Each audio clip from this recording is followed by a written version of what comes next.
Boa noite, pessoal. Vamos começar a nossa aula, então.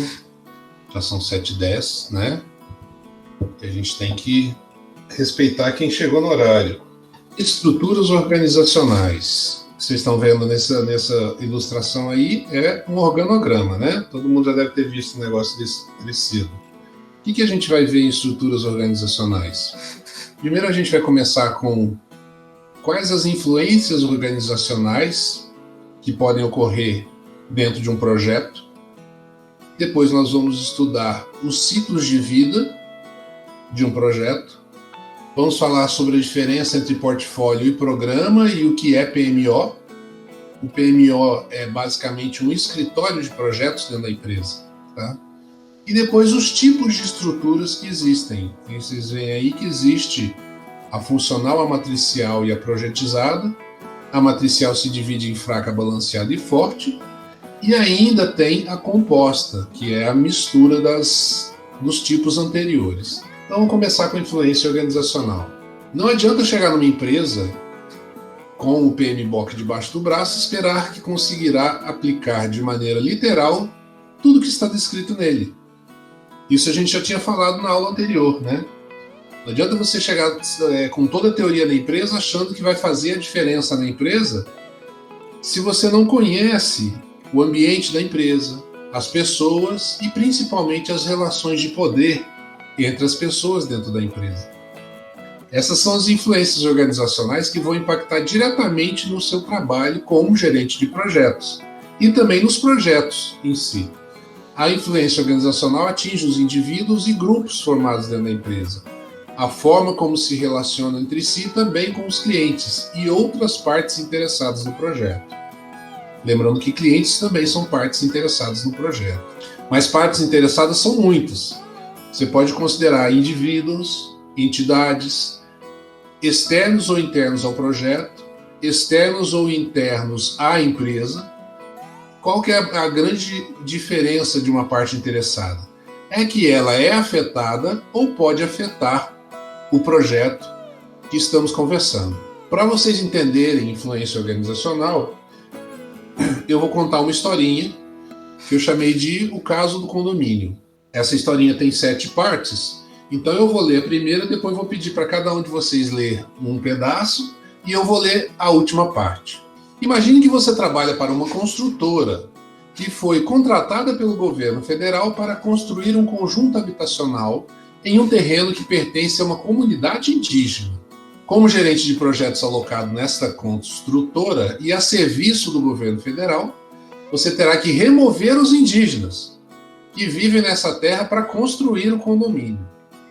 Os indígenas e os funcionários do time de obras do condomínio entram em conflito. Isso gera uma grande comoção na internet e na sociedade de forma geral. Muito bem, então aí temos um sério problema de conflito de interesses, né? Principalmente entre a empresa, os funcionários da obra da empresa e os indígenas que estão naquele local.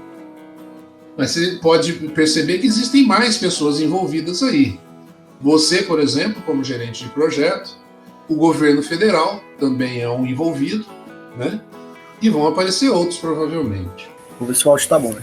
E essa comoção é causada pela retirada dos indígenas de sua área. Quais são as partes interessadas nesse exemplo? Você precisa retirar indígenas de uma área com autorização do governo, para construir um condomínio onde muitas pessoas viverão. Então as partes interessadas serão os indígenas, os funcionários do time de obras, o governo federal por meio dos seus ministérios envolvidos, instituições vinculadas à questão indígena também podem ser partes interessadas, bem como o dono da construtora, a sociedade em geral. Alguns têm interesses positivos e outros têm interesses negativos. Então observe que a gente tem um grupo grande de partes interessadas nesse projeto. Agora, sempre você vai ter interessados positivamente e interessados negativamente.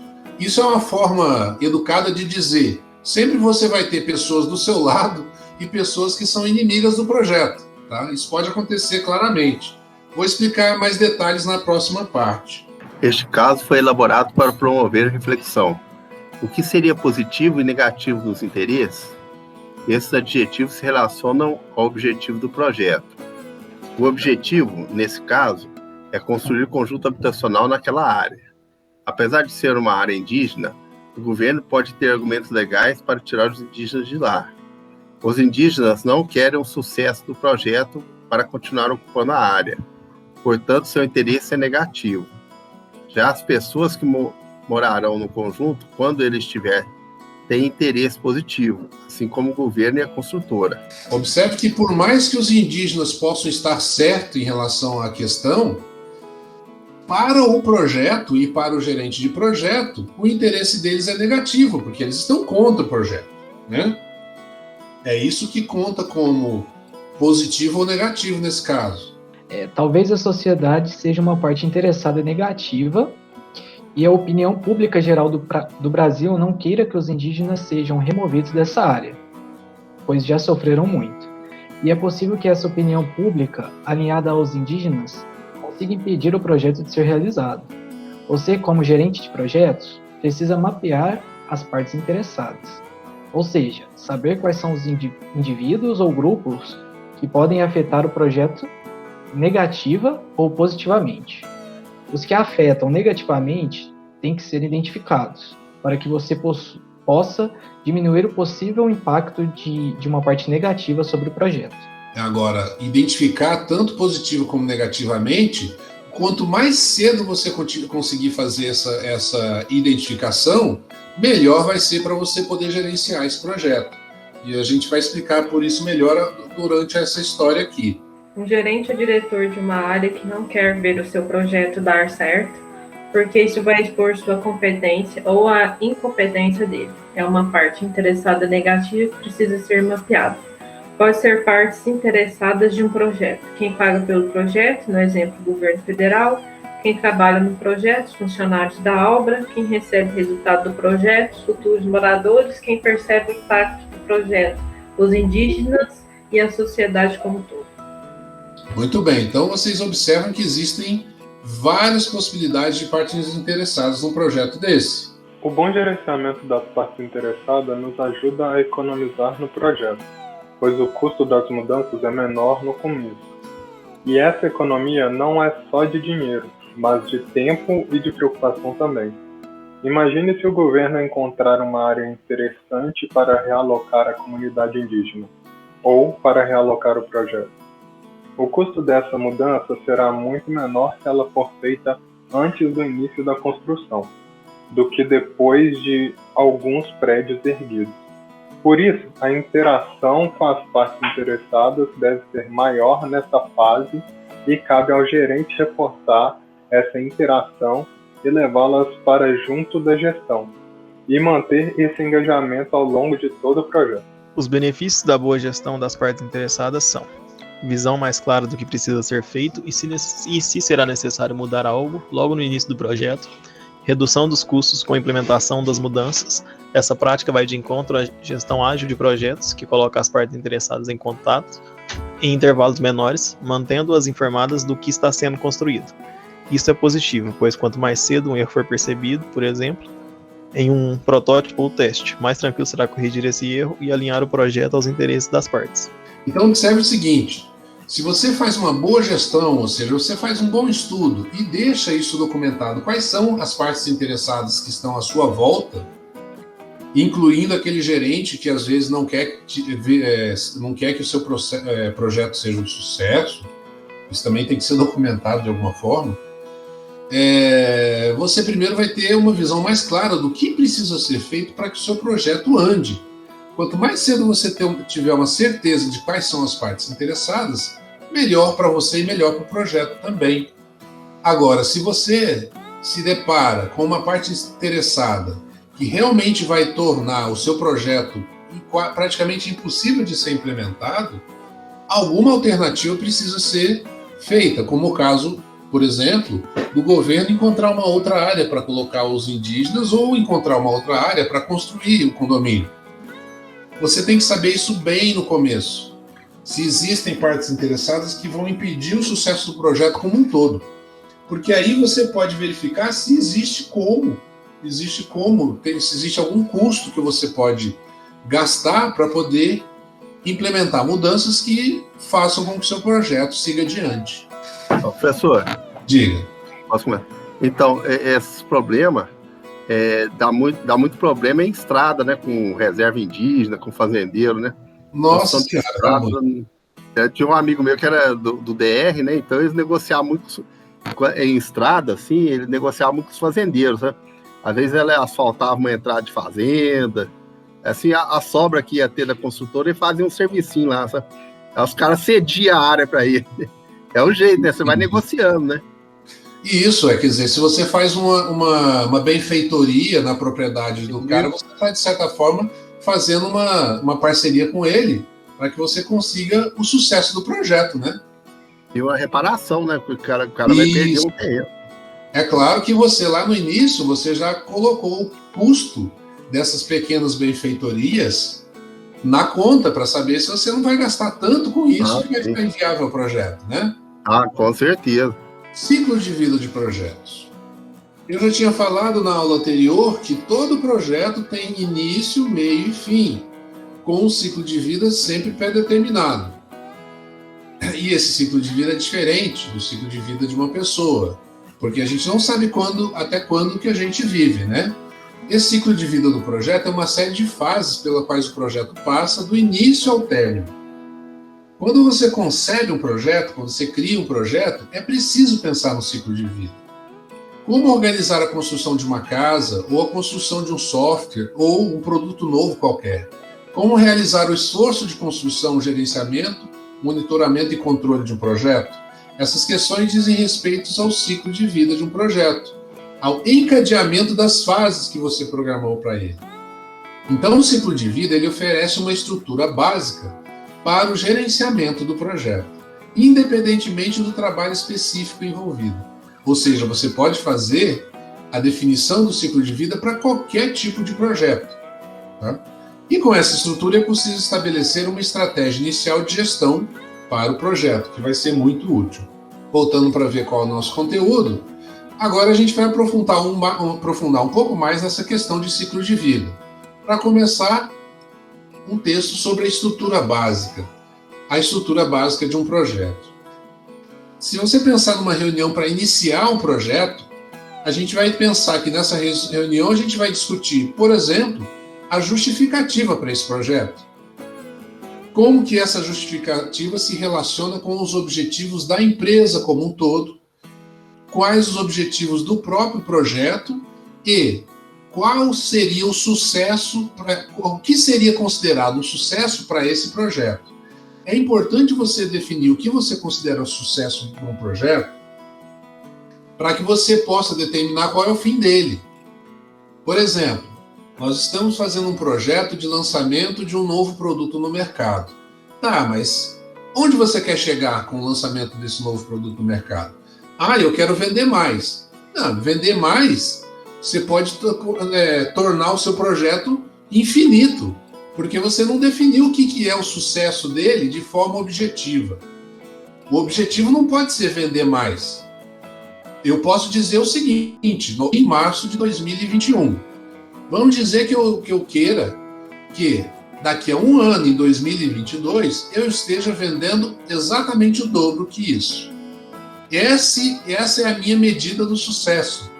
Se eu considerei que essa é a medida do meu sucesso, eu já tenho como determinar qual é o fim do projeto, porque pode acontecer de eu dobrar as vendas antes, e aí o meu projeto pode acabar antes, e eu posso, pode acontecer de eu só chegar no dobro depois de março do ano que vem, e aí eu vou ter que chegar em março e fazer uma reavaliação, se compensa continuar mais alguns meses com aquele projeto. Percebam que definir o que é sucesso é fundamental para você ter definido os objetivos do projeto e, em consequência, quando que vai ser o fim do projeto. Além de todos esses itens, devemos pensar em como o projeto seria gerido. E, com essa questão, estamos de fato falando em como o projeto vai nascer, ser planejado, executado, monitorado, controlado e como que ele será encerrado. Professor, Agora, pode falar. Eu tenho uma dúvida. Essa manutenção, por exemplo, o cara dobrou aí a produção dele, né? Ele falou, quer dobrar a produção. Aí, quando ele reavalia isso, é meio que um ciclo, ele volta na justificativa pra ver se realmente vale a pena, é isso? Aí ele coloca o objetivo novamente e aí ele... É isso? Quer dizer que ele chegou no sucesso, no objetivo do projeto. Chegou no sucesso. Aí ele coloca a justificativa de novo pra ver se ele continua, é isso? Não. Aquele projeto está encerrado naquele momento. Não, ele encerrou. Aí ele falou assim, mas vale a pena continuar? Aí ele... Aí você vai montar outro projeto. Ah, tá.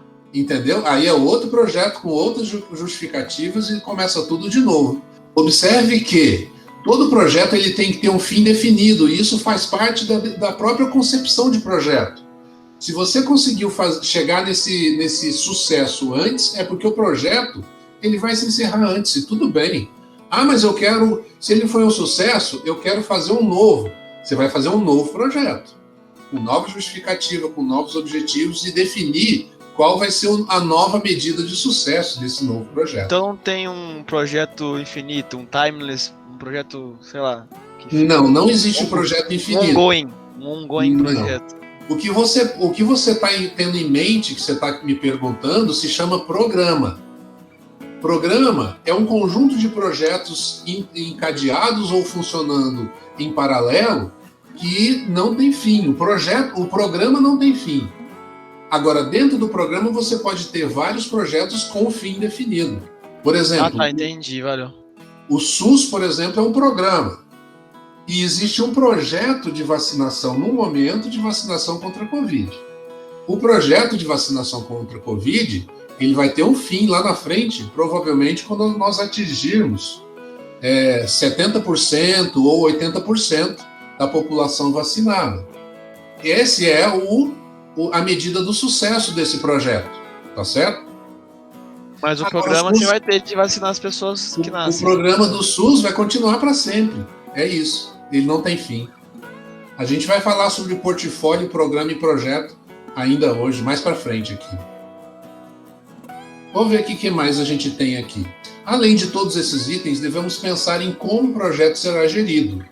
Acho que eu já li isso, né? Agora, tem uma questão que você muda de projeto para projeto, que é adaptar o ciclo de vida de acordo com a natureza do projeto. Então, em alguns projetos vai ter mais planejamento que outros. Em alguns vão ter pouco planejamento e muita execução. Uns vão ter um controle e monitoramento muito pesado, outros vão ter um controle e monitoramento menor. Existem muitas maneiras de fazer isso, adaptar as técnicas e as estruturas para o projeto específico. E isso se chama tailoring. Tailoring é um termo em inglês que, como é que eu vou chamar? Nossa, me fugiu agora. Eu tinha esse termo na cabeça e me fugiu. Tailoring é você, ajustar uma roupa às medidas da pessoa. Então você está ajeitando uma roupa para que ela caiba perfeitamente na pessoa.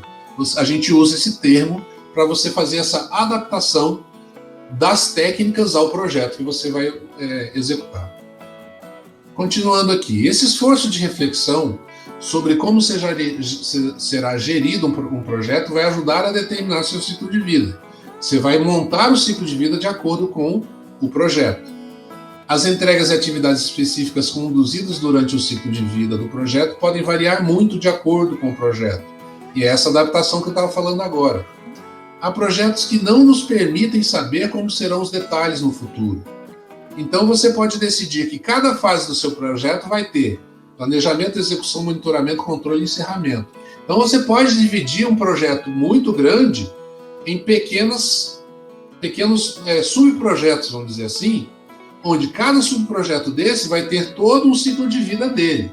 Quando ele se encerrar, começa outra etapa, outro ciclo de vida, assim por diante.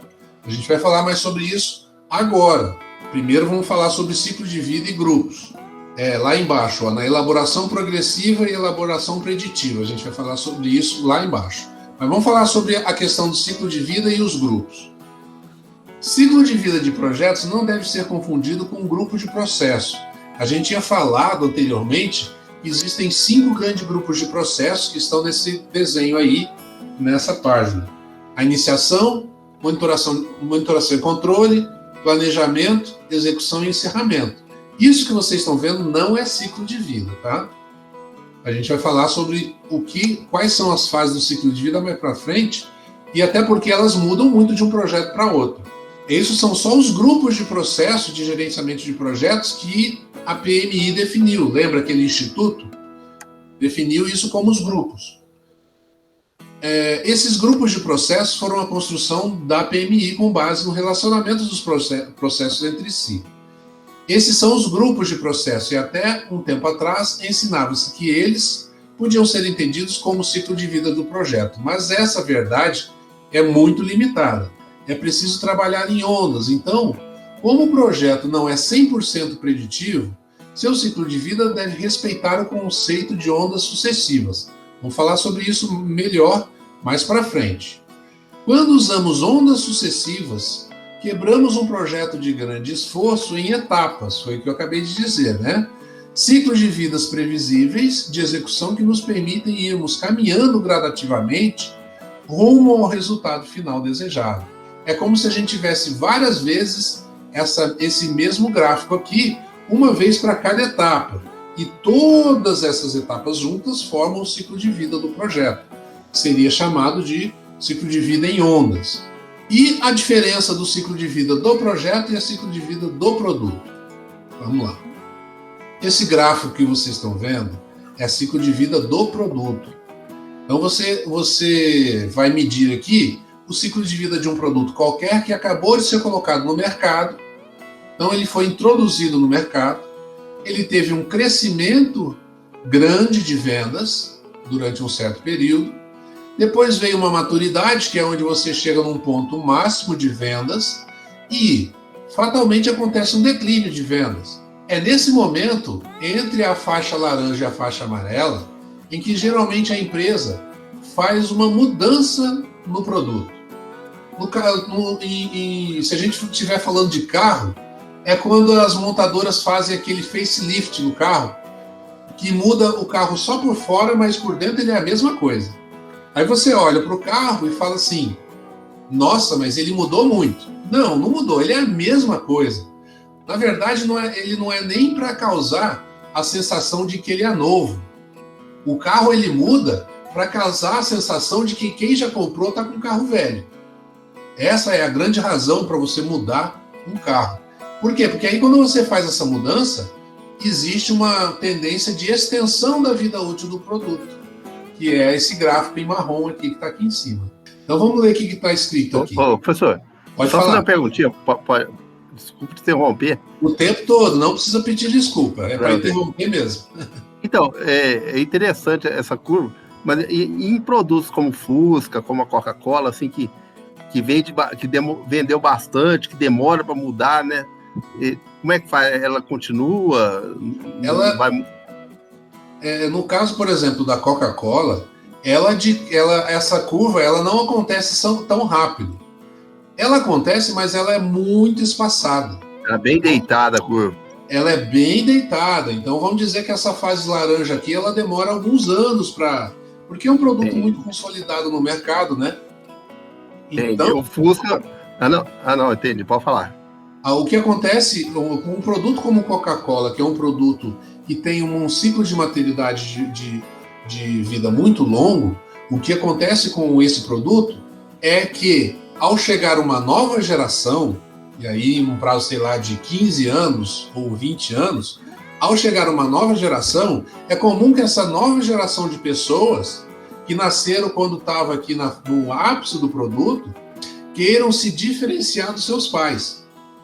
E aí eles naturalmente vão optar por produtos diferentes. E aí vai ter que haver toda uma renovação daquele produto para reapresentar aquele produto para uma nova geração. Percebe? São ciclos de vida de 20 anos. Por exemplo, um exemplo prático. Pensem em pessoas mais novas que vocês. As pessoas mais novas que vocês têm Facebook? Provavelmente tem Instagram. mas provavelmente já não tem Facebook, né? Sim, sim. Então, o que acontece? Logo, logo o Facebook vai ter mais gente morta lá dentro do que viva. E quem está chegando agora não vai querer ter Facebook. Por quê? Porque Facebook é coisa de gente velha, né? Eu, por exemplo, não tenho Facebook. Então você pode olhar para mim, eu sou uma pessoa de Instagram. Uma pessoa atualizadíssima. Blogueirinho. Isso, então o que acontece é que quando essa fase de maturidade, ela pode se esticar quanto for, mas uma hora vai chegar uma nova geração que vai querer se diferenciar das pessoas que usam aquele produto antigo. E aí, mesmo que o produto que elas estejam usando seja pior, elas vão achar uma justificativa para usar aquele produto pior, porque aquele produto marca a geração dela, né?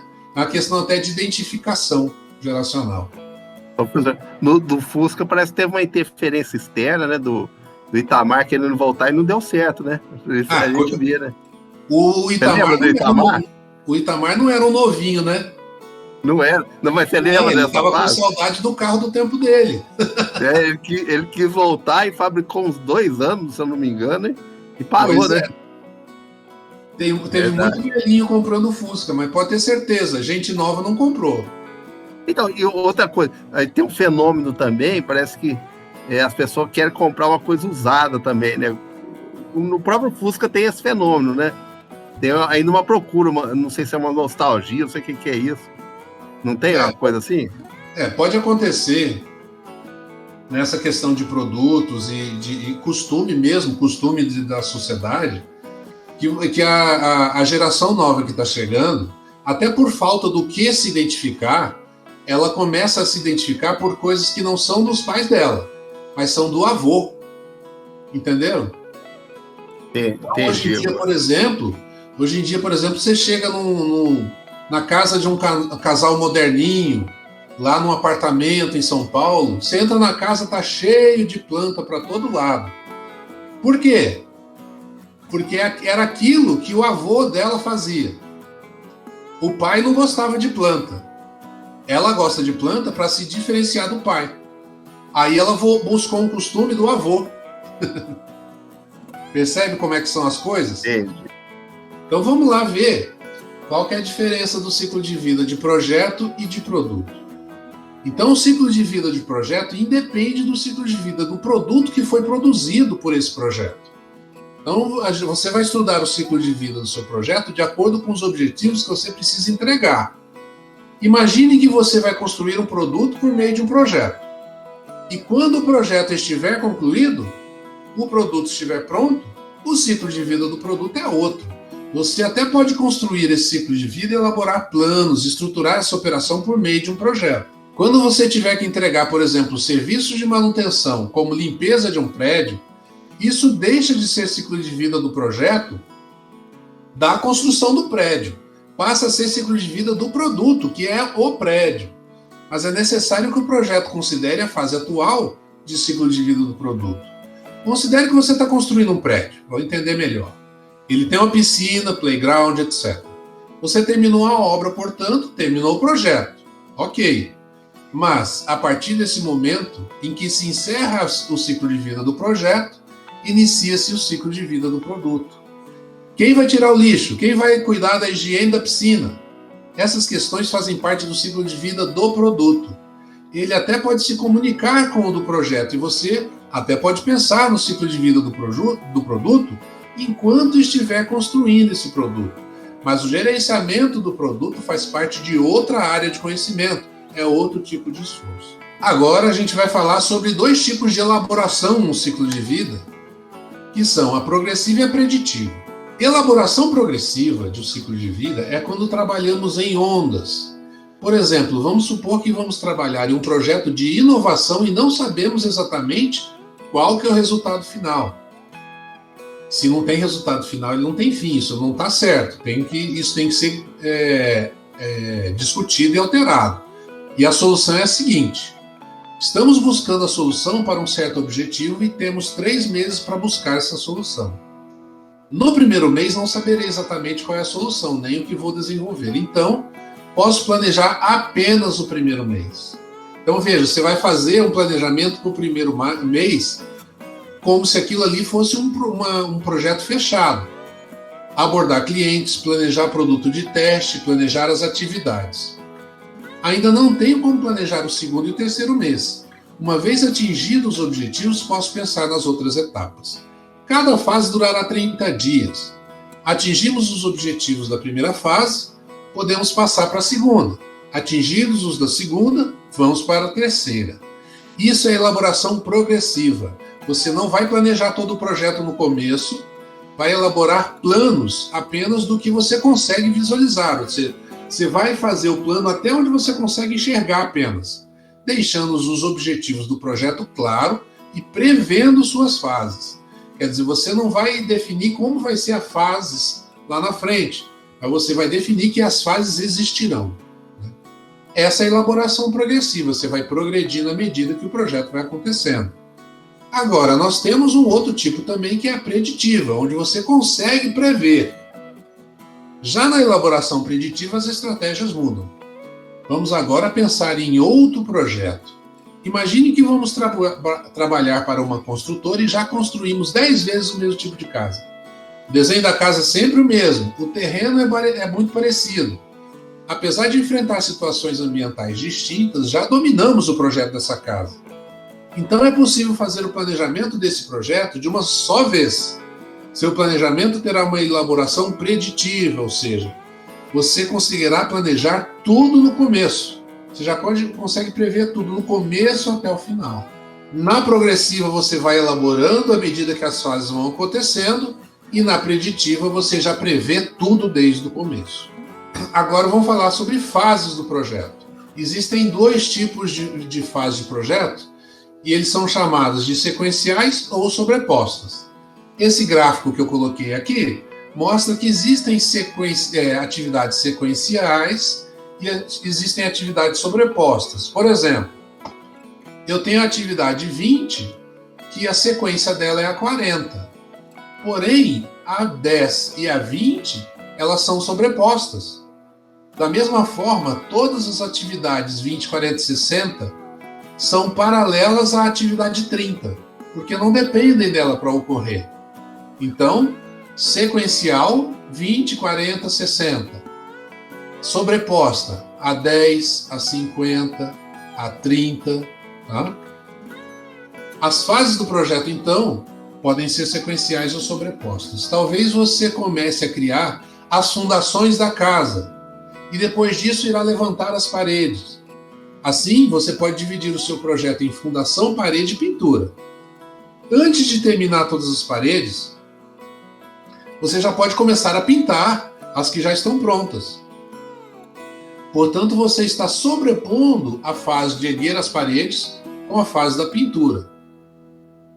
Mas a fase da fundação não foi sobreposta. As demais entraram em sequência a ela. Mas foi possível paralelizar a segunda e a terceira fase. O que é portfólio? Você tem algum amigo designer? Um designer costuma colocar todos os seus trabalhos em uma pasta para apresentá-los a futuros clientes. Os projetos de um portfólio não necessariamente compartilham recursos. Cada cliente pagou independentemente pelo seu próprio projeto.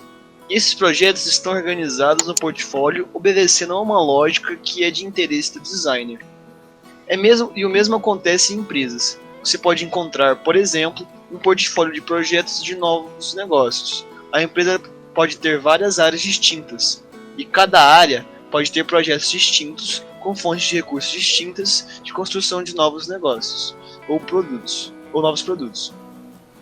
Todos eles podem estar reunidos no mesmo portfólio, que também pode envolver projetos de estruturação, de melhorias, projetos de manutenção em áreas distintas de uma empresa ou ainda na mesma área. O portfólio contém projetos que fazem parte de uma estratégia maior da organização. Os portfólios podem ainda conter programas e projetos isolados. Então percebam que um portfólio ele não tem fim, como o projeto tem. Ele é uma coisa constante, que você vai aumentando à medida que você vai criando novos programas e novos projetos. E dentro de um portfólio pode ter, então, pela última frase que foi dita, programas e projetos, né? E aí, os projetos de um portfólio, eles não necessariamente compartilham recursos. Essa é uma diferença importante de portfólio para programa. Vamos falar sobre programa, então. Um programa é um conjunto de projetos.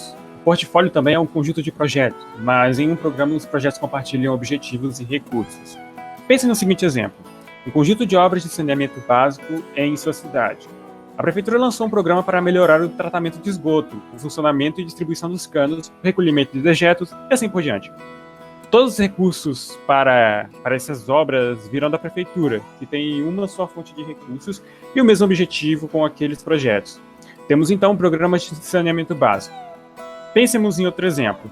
A NASA decidiu levar o homem para Marte. Para alcançar esses objetivos, os recursos da NASA, oriundos do governo americano, serão distribuídos em vários projetos, como construção de foguetes, de um ambiente para plantar alimentos dentro do foguete, de uma estação espacial em Marte.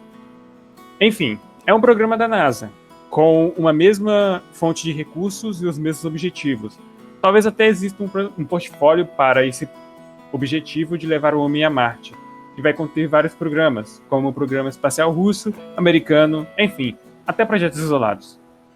Então, observe que existe uma diferença em questão de financiamento. No caso do programa, é comum que os projetos que estejam dentro compartilhem, sim, objetivos e recursos. No caso do programa. No portfólio, não. No portfólio você pode ter projetos que não tenham nada a ver um com o outro em termos de financiamento, tá certo? E o portfólio está acima de programas e projetos, tá? Você pode ter dentro de um portfólio mesmo um conjunto de programas ou um conjunto de projetos. Voltando para o nosso conteúdo, o que faltou explicar nessa parte aqui foi o que é o PMO. PMO significa Project Management Office, ou escritório de projetos. Ele é similar aos departamentos em uma organização funcional. Assim como há o RH e o marketing, temos o PMO. E por que temos vagas no mercado de trabalho como PMO? Você vai encontrar, às vezes, na internet, vagas de mercado de trabalho, pessoas sendo contratadas como PMO. O problema é um problema de sigla mesmo.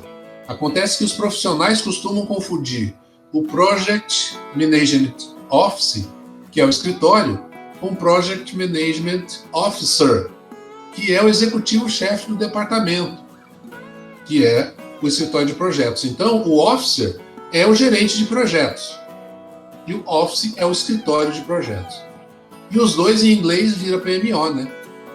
No PMO são organizados os recursos do projeto, padrões de gerenciamento de projetos, as equipes que trabalharão nos projetos, etc. Todo o arcabouço documental estará no PMO, junto com as lições aprendidas, os assistentes de projetos, os gerentes de projetos, gerentes de programa. Lá também estarão as boas práticas, as metodologias, os processos daquela organização, para que todos que trabalham com projetos possam se alimentar dessa fonte e buscar esse departamento e o apoio do executivo-chefe do departamento para gerir seus projetos. E a empresa como um todo buscará o PMO para que os seus objetivos sejam realizados e os projetos encontrem o sucesso que devem encontrar. Assim, o PMO arquiva documentos relacionados ao projeto, lições aprendidas, informações referentes ao negócio que podem afetar o gerenciamento de projetos. O PMO faz parte de uma estrutura organizacional e geralmente é fortemente matricial. A gente vai conversar sobre essa questão da estrutura agora, que é o nosso próximo assunto. Nós vamos ver os tipos de estrutura que a gente tem. A funcional, a matricial, que vocês vão entender agora o que a gente quer dizer com isso, a projetizada e, finalmente, a composta. Tá? Vamos aos tipos de estrutura. As estruturas organizacionais são definidas pelos organogramas, que ajudam a categorizar as empresas. O gerente de projetos precisa entender o ambiente em que está e como vai se encaixar e gerir os projetos. Então, as organizações elas podem ser distribuídas entre funcionais, matriciais e projetizadas. E existe uma hierarquia nessas três definições, tá? As empresas que têm menos maturidade de gerenciamento de projetos são chamadas de funcionais, são as empresas mais básicas. As que começam a ter mais maturidade são as matriciais, e aí vai numa escadinha, primeiro a fraca, depois a balanceada, depois a forte. E as empresas que têm muito gerenciamento de projetos são as projetizadas, que é o último nível da escadinha aqui que vocês estão vendo nesse desenho, tá? Por fim, a gente vai falar sobre a composta, que é um outro tipo. Mas vamos entender aqui, idealmente, que existe uma hierarquia de acordo com a maturidade de gerenciamento de projetos dentro da empresa. A empresa que não tem quase nada de gerenciamento de projetos é a funcional. Uma organização funcional ainda não tem uma maturidade alta em gerenciamento de projetos. Vamos entender como é que é funcional. Então você tem aqui o executivo-chefe, aqui em cima. Você tem os gerentes funcionais. Quando a gente fala de gerente funcional, é o gerente que cuida da função daquele departamento específico. Então, por exemplo, vamos dizer que aqui seja contabilidade. Então você tem o gerente da parte contábil. Aqui é a parte financeira. Você tem o gerente da parte financeira. E aqui é a parte de vendas. Você tem o gerente da parte de vendas. E debaixo dele várias equipes. A coordenação do projeto, ela está aqui em cima. E quem coordena o projeto são esses gerentes funcionais aqui. E ele utiliza os conhecimentos de várias pessoas de várias equipes. São essas que estão mais escuras aqui. As caixas cinzas representam equipes envolvidas em atividades de projeto. Então vamos entender aqui o que ele está falando sobre a organização funcional.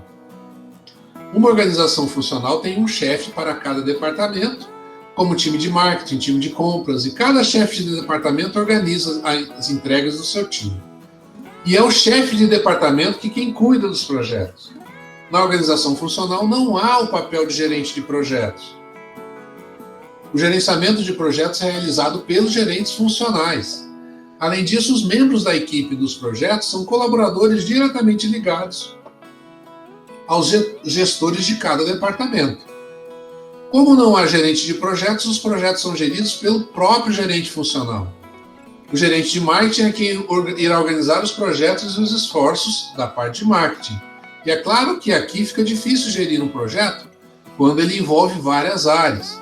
Veja se o projeto precisar do marketing, da contabilidade de vendas. Você não tem um gerente de projetos, então, algum desses gerentes aqui vai assumir esse projeto e você fatalmente vai ter conflito entre os gerentes, né? Quando o projeto envolve diversas áreas, o gerenciamento é compartilhado ou é negociado a autoridade sobre o projeto. Se um projeto de desenvolvimento de software precisa envolver a área de TI e a área de marketing, pode haver um conflito entre os gerentes de duas áreas para estabelecer quem manda no projeto. Então, a organização funcional, em termos de gerenciamento de projetos, é a mais fraca possível. Ela é muito ruim, não funciona bem. Mas a gente tem outras estruturas.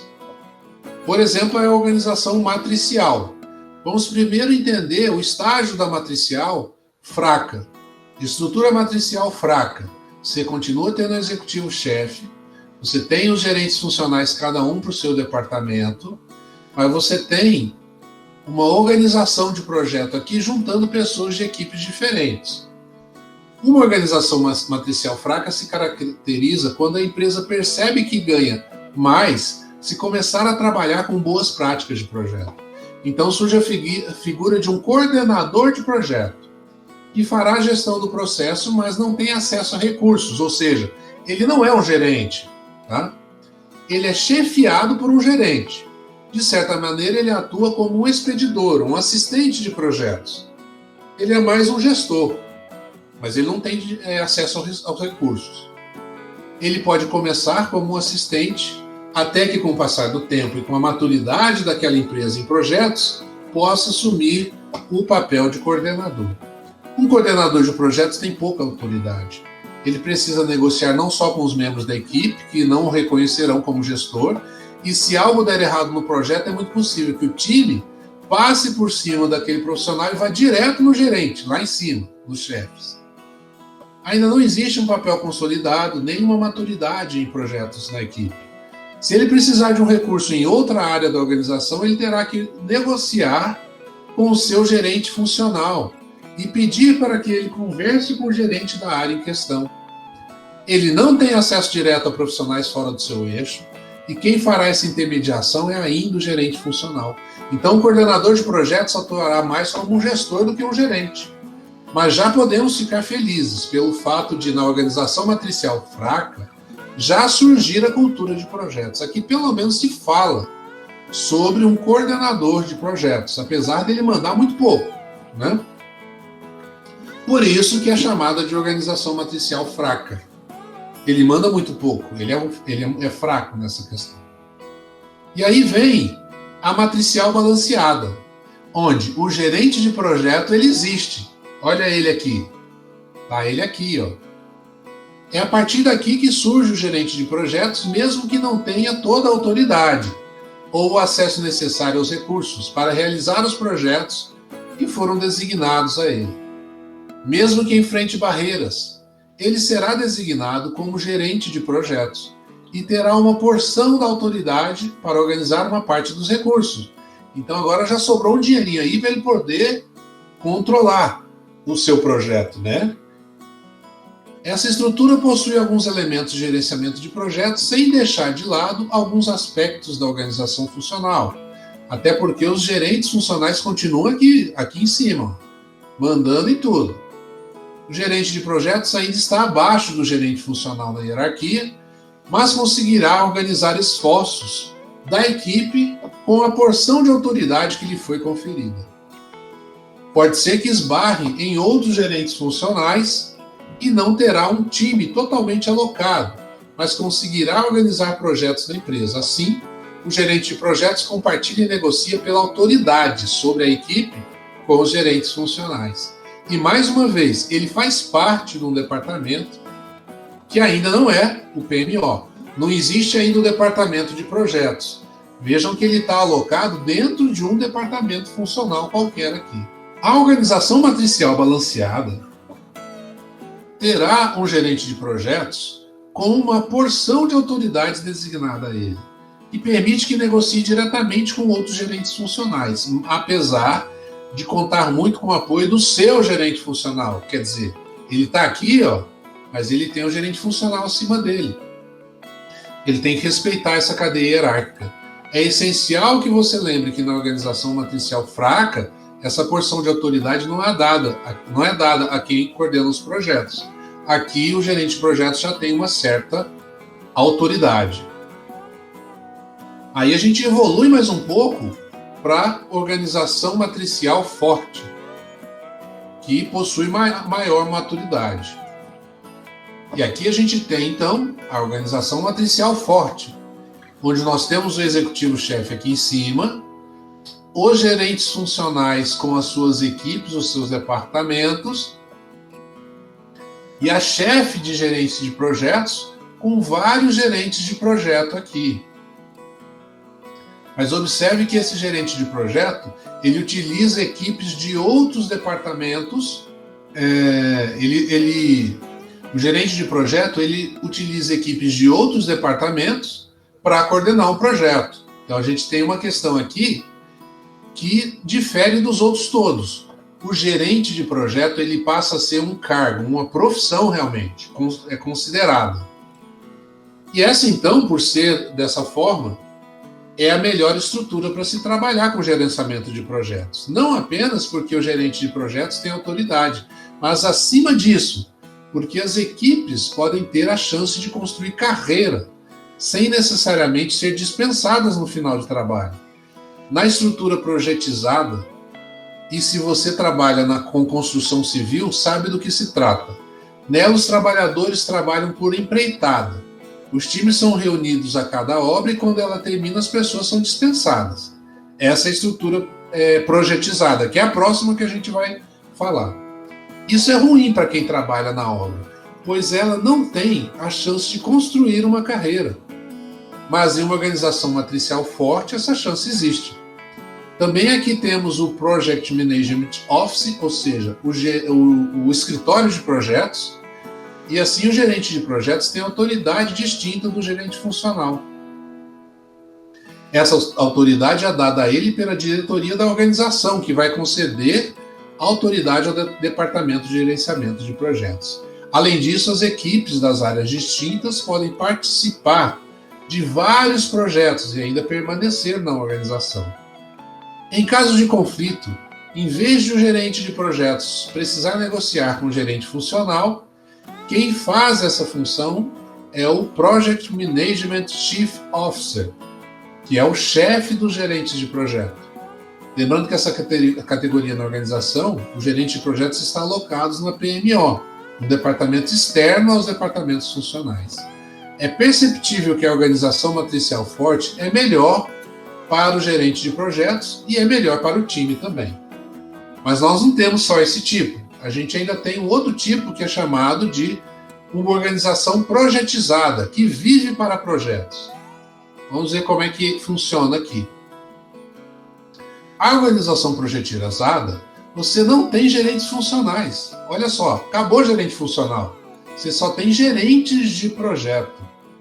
A grande diferença aqui é que se o projeto acaba, o departamento inteiro vai embora.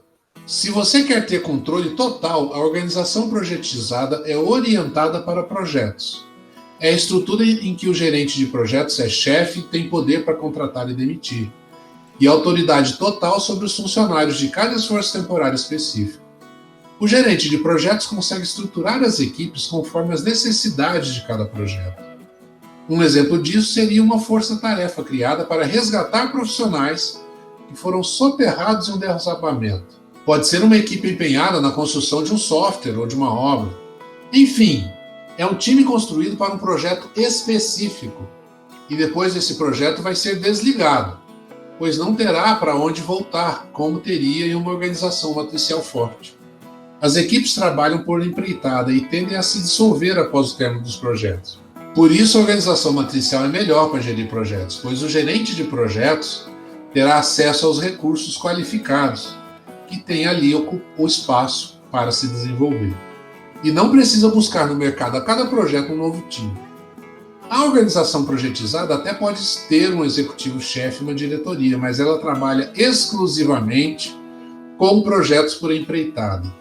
E esse é um paraíso para o gerente que realmente quer ser um general, pois ele terá autoridade máxima, quase como um gerente funcional. Mas as desvantagens dessa organização não podem ser desconsideradas. Então nós vimos uma série de tipos de estrutura: a funcional, a matricial fraca, a matricial balanceada, a matricial forte e a organização projetizada. Agora tem um outro tipo de organização que é chamada de composta. Vamos ver qual que é a definição da composta. O que realmente é regra na vida real é a organização composta, que combina aspectos dos diferentes tipos de estruturas organizacionais em vários níveis. Você encontrará no mercado empresas que têm PMO, onde está o gerente de projeto, ou gerente de projetos de uma forma geral, e em alguns outros departamentos, onde também existe gerente de projeto que não tem vínculo com PMO. Você também encontrará projetos sendo geridos por gerentes funcionais, mesmo existindo um departamento específico para isso. Essa é a organização composta, mais comum no mercado, mesclando elementos dos outros tipos. Vemos uma tipificação de todas as estruturas organizacionais para melhor entendimento de cada uma das formas de organizar uma empresa. Mas é a composta que predomina no mercado, junto com a funcional. Se há algum tipo de maturidade para a gestão de projetos, você encontrará uma estrutura composta. Se não houver, vai ser funcional.